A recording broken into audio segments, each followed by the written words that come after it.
With UFC 264 only a week away, Dustin Poirier in a recent interview with Brett Okamoto revealed that he wanted the trilogy fight to be 170 pounds, but the UFC rejected it. It's me trying to show that January wasn't a fluke, him trying to show that he's still relevant, that he still wants to be the world champion at 155 pounds, you know, because I was pushing to fight at a heavier weight. I wanted to fight 170. I didn't want to cut down to 55 again.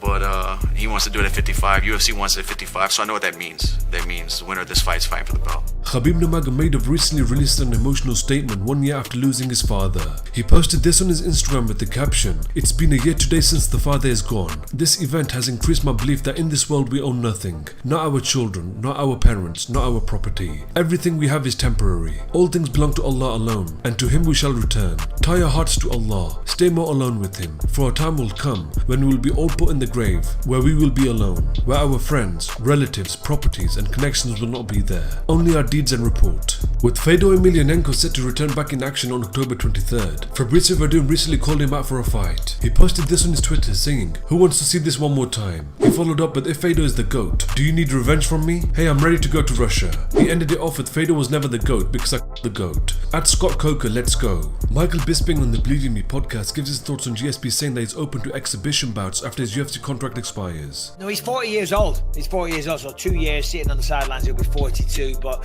George will always have a name. But that's I'll be interested to see him do some stuff. I mean, of course, you know. Do you think that he could compete in boxing? I mean, his striking is good, but I think like he was, you know, one of the best mixed martial artists. But it wasn't that his boxing was so crazy. It was almost like a combination of everything. Every single angle and every threat was always there with George. So, but you fought him. You know exactly. But you just hit the nail on the head. Because of all those threats, that's what made him so successful. I don't necessarily think he's not a bad striker. In fact, he's a very, very good striker, very accomplished. Obviously, he's a karate stylist. That's how we started, and added on a lot of extra tools, and then trained with Freddie Roach for a long time. You know, who am I to sit here after he dropped me with a left hook, say that he's not a very good boxer? It's the threat of everything altogether, the complete attack that made George so good. I don't know. I mean, to say that he couldn't compete would be madness, but he's 42 years old, or he will be in 2 years' time. I mean, so that's the problem for him. But good news for him is if he hasn't already made enough money, he'll be able to add on to some zeros in the bank account. Happy 4th of July to all my US neighbors, guys. Safe and healthy. Happy celebration for you. Take good care. Right, guys, I'll see you all later. Yeah, I'm gonna head home. So, thank you so much. Thank you. I'll see you tomorrow. Yeah. Thanks so much, guys. See you again. Bye bye. Yeah, hold this. Yeah, I'm gonna go. Look at Jesus Christ. Look at this. Hold that.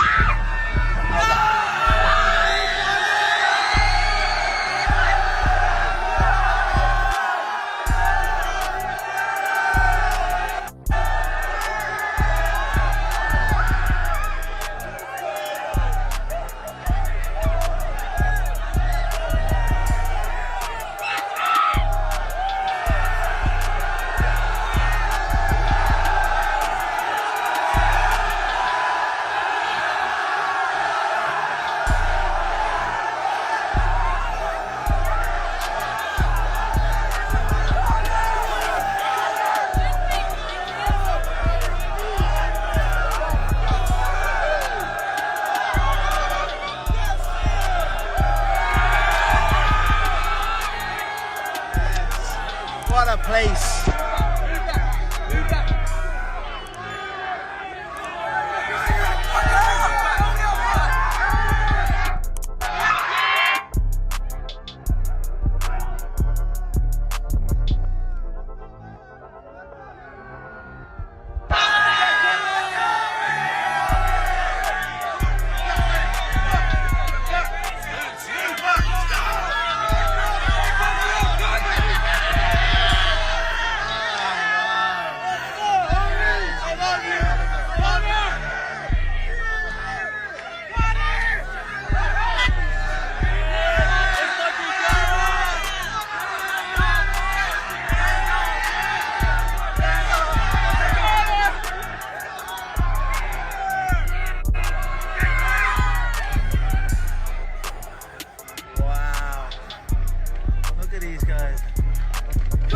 Which way now?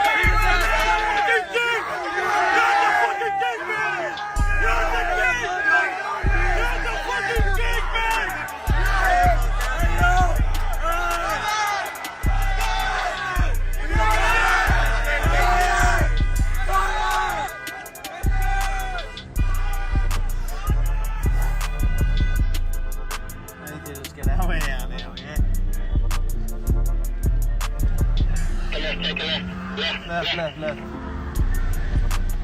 Wow, that is incredible. What a place. I'm on the wrong side of the road here. No, look at this. America. Happy 4th of July. What a country. The United States of America. All good, Gov.